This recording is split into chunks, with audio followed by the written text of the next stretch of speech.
Hello बच्चों, कैसे हैं आप लोग। आई होप कि आप लोग अच्छे होंगे और आप सबकी पढ़ाई भी अच्छी चल रही होगी। आज की वीडियो में हम लोग करने वाले हैं क्लास 10th मंथली एग्जामिनेशन जो जुलाई 2024 में हुआ है।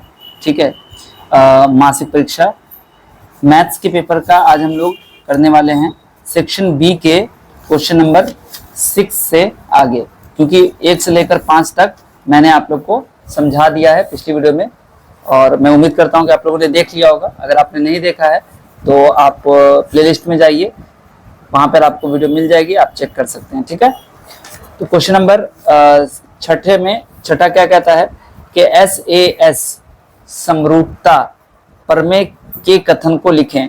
यानी कि आपको क्या कहता है, statement of SAS similarity theorem जो है उसको लिखना है। ठीक है, तो आप देखिए आपकी किताब में भी लिखा हुआ है और आपको स्क्रीन पे भी शो हो रहा है। आप ये चीज जो है, अगर आप इंग्लिश में लिखते हैं तो इंग्लिश में, हिंदी में लिखते हैं तो हिंदी में।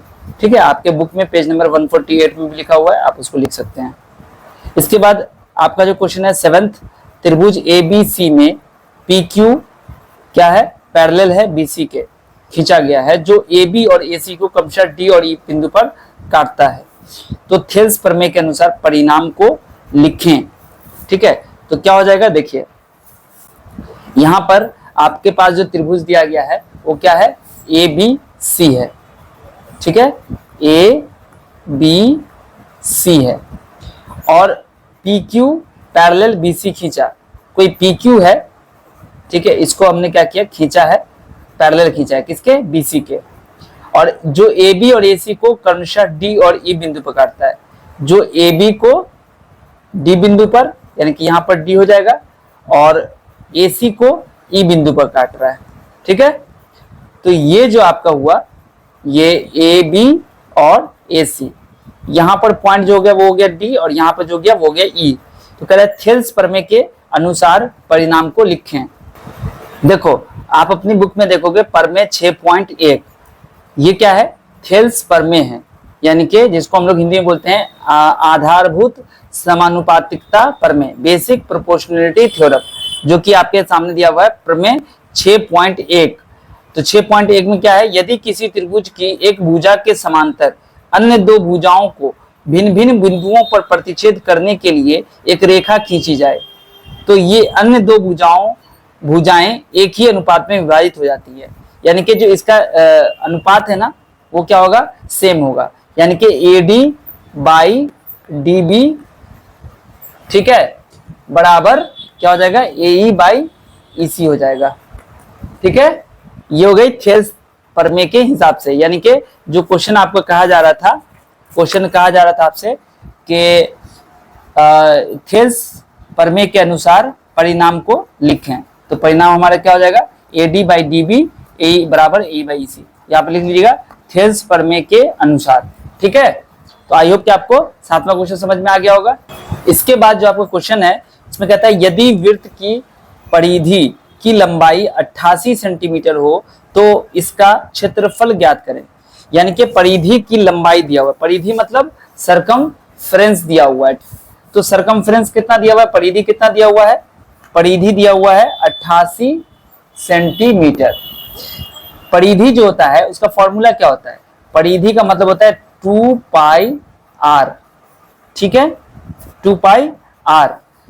तो बच्चों ये जो 2 पाई r है ये 88 सेंटीमीटर है, मतलब ये तो कांस्टेंट होता है, इसकी वैल्यू आपको पता है, ये भी पता है, ये दो ही है। और ये जो है ना आपको नहीं पता है सर्किल का, कोई सर्कल है, आप लिख लीजिएगा, माना कि कोई सर्कल है जिसकी त्रिज्या r है। ठीक है, और इसी का ये क्या दिया हुआ है, सरकमफ्रेंस परिधि दिया हुआ है। तो इसका मतलब 2 पाई r बराबर 88 है। ठीक है ना, तो देखो 2 गुने पाई का मतलब 22/7 गुने r बराबर 88। ठीक है, तो यहां से क्या हो जाएगा, देखो 7 ऊपर गुना में चला जाएगा और ये दोनों डिवाइड में आ जाएगा, तो बचे क्या, r बराबर हो जाएगा 88 गुने 7 बाई 2 गुने 22, तो क्या हो जाएगा 22 चौका, ठीक है, और 2 दूनी 4, यानी कि 7 दूनी कितना हो गया, 14 सेंटीमीटर। ठीक है, ये क्या हो गया, आर हो गया। लेकिन क्वेश्चन में कह रहा है कि इसका क्षेत्रफल ज्ञात करें। क्षेत्रफल, तो क्षेत्रफल क्या होता है? क्षेत्रफल को हम लोग ए से डिनोट करते हैं, है ना। एरिया, एरिया बराबर क्या हो जाएगा? पाई आर स्क्वायर, ये फॉर्मूला होता है। तो पाई का मतलब 22/7 और आर का मतलब यहाँ पे क्या हो जाएगा, जो हमने भी निकाला है 14, तो 14 × 14। तो देखो 7 का 7 हो गया और 7 दूनी 14 कटा। अब इस दोनों को तीनों को गुना कर दो, 22 दूनी 44 होता है और 44 को 14 से गुना कर दीजिए। 44 को 14 से गुना कीजिए, कितना आ जाएगा? 14 चौके 56, 14 चौके 56 5 61, यानी कि 616 सेंटीमीटर स्क्वायर। ये आपका आंसर हो गया, यही निकालने के लिए कहा जा रहा था। अब आते हैं क्वेश्चन नंबर 9।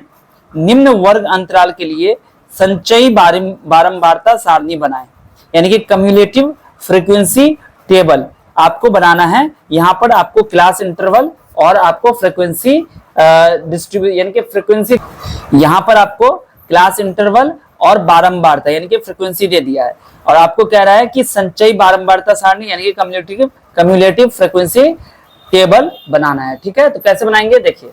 सबसे पहले हम लोग क्या करेंगे, एक टेबल बनाते हैं। ठीक है, इस तरीके से आपको क्या करना है, एक टेबल बनाना है। और टेबल में आपको क्या करना है कि यहाँ पर आपको लिखना है क्लास इंटरवल यानी कि वर्ग अंतराल। यहाँ क्या लिखना है? वर्ग अंतराल। ठीक है, और इस वाले में आपको लिखना है बारंबारता। यहाँ पर आपको लिखना है बारंबारता। ठीक है, बारंबारता। इसके बाद आपको लिखना है यहाँ पर संचयी बारंबारता, या फिर आप लिख सकते हैं कम्युलेटिव फ्रीक्वेंसी। क्या लिखेंगे? संचयी बारंबारता। ठीक है, हम इसको शॉर्ट में लिख देते हैं बा। ठीक है, अब करना क्या है, तो यहाँ देखो क्वेश्चन में दिया हुआ है 0 से 10, तो यहाँ लिखेंगे 0 से 10।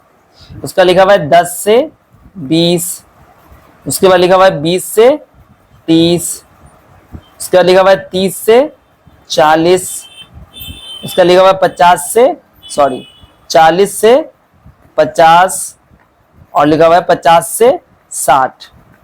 ये नोट कर दिया इसको। ठीक है, जितना आपका ये क्लास इंटरवल दिया हुआ है सबको नोट कर लेना है। फ्रीक्वेंसी जो यहाँ पर बारंबारता दिया हुआ है 2 3 सबके सामने लिख दीजिए। 2 3 5 6 4 और 10 सबका लिख दिया सबके सामने। इसमें जो है आपका कम्युलेटिव फ्रीक्वेंसी है CF, इसमें क्या करना है कि पहला वाला जो 2 है इसको तो लिख देना ऐसे ही, लेकिन अब जो लिखोगे तो क्या करोगे, इस 2 में इस 3 को जोड़ देना, मतलब इस दोनों को जोड़ के लिखना है। कितना आ गया? 5, 2 3 5। अब क्या करना है, इस 5 को इस 5 में जोड़ देना है, तो 5 और 5 कितना हो गया? 10, और इस 10 को फिर 6 में जोड़ना है, कितना हो गया? 16, 16 में 4 को जोड़ना है, कितना हो गया? 20, 20 में 10 को जोड़ना है, कितना हो जाएगा? 30।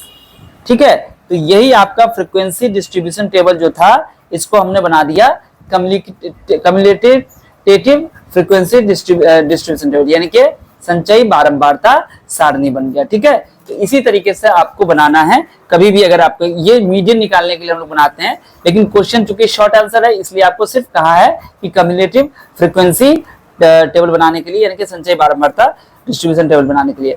अब यहाँ पर क्या है, 10वां क्वेश्चन हम लोग आते हैं। 10वां क्वेश्चन में क्या कहता है कि DE पैरेलल टू BC है और AD दिया हुआ है, AB दिया हुआ है, AE दिया हुआ है, AC का मान आपको निकालना है। तो कैसे निकालेंगे इसको, देखिए क्वेश्चन के अंदर आपको ABC ट्रायंगल दिया हुआ है। ठीक है, क्या दिया हुआ है? ABC ट्रायंगल ABC, और कहता है कि DE पैरेलल है BC के, यानी कि एक लाइन है यहाँ पर DE और ये पैरेलल है BC के, और आपको दिया गया है, यहाँ पर आप लिख सकते हैं क्वेश्चन में भी। ठीक है, यहाँ से यहाँ तक की लंबाई कितनी है? ठीक है, कितनी दिया हुआ है? AD दिया हुआ है 5 और AB दिया हुआ है 12। ये पूरा जो है ना, ये 12 दिया हुआ है। ठीक है, ये पूरा 12 दिया हुआ है। उसका AE जो है वो आपका 4 दिया हुआ है और AC का मान आपको निकालना है। ठीक है, AC का मान आपको निकालना है। तो बच्चों देखो यहाँ पर सबसे पहली चीज कि यहाँ पर देखिए, चूंकि क्या है, DE पैरेलल है BC के, तो बाय थेल्स थ्योरम, या फिर आप लिख सकते हैं थ्योरम 6.1, या आप थेल्स थ्योरम भी लिख सकते हैं, ठीक है।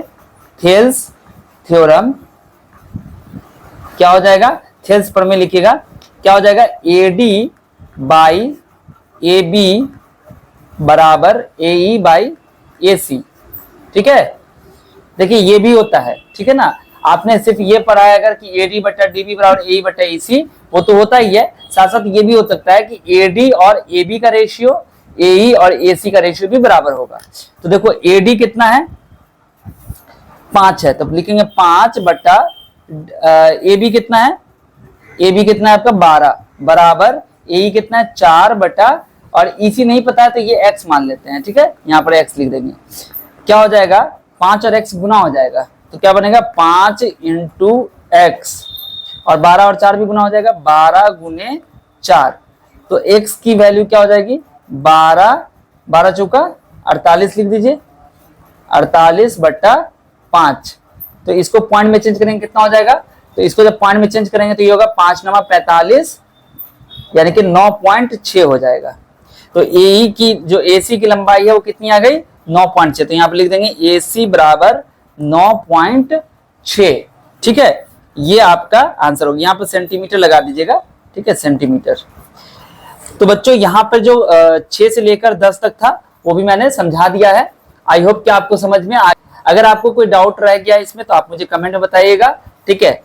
और इसके बाद जो आपका लॉन्ग आंसर टाइप क्वेश्चन है, अगर ये आपको समझना है तो आप मुझे कमेंट में बताइएगा, इसकी भी वीडियो मैं आपको बना दूंगा, ठीक है। और ऑब्जेक्टिव क्वेश्चन में अगर कोई डाउट हो तो वो भी क्वेश्चन आप बता सकते हैं, ठीक है। इस वीडियो को अपने सभी दोस्तों से अभी के अभी शेयर कर दीजिए, जितना ज्यादा से ज्यादा हो, ताकि और भी बच्चों का फायदा हो सके।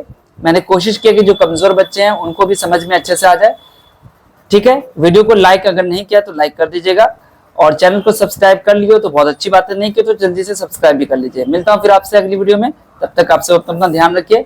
वीडियो देखने के लिए आप सभी बच्चों का बहुत बहुत शुक्रिया।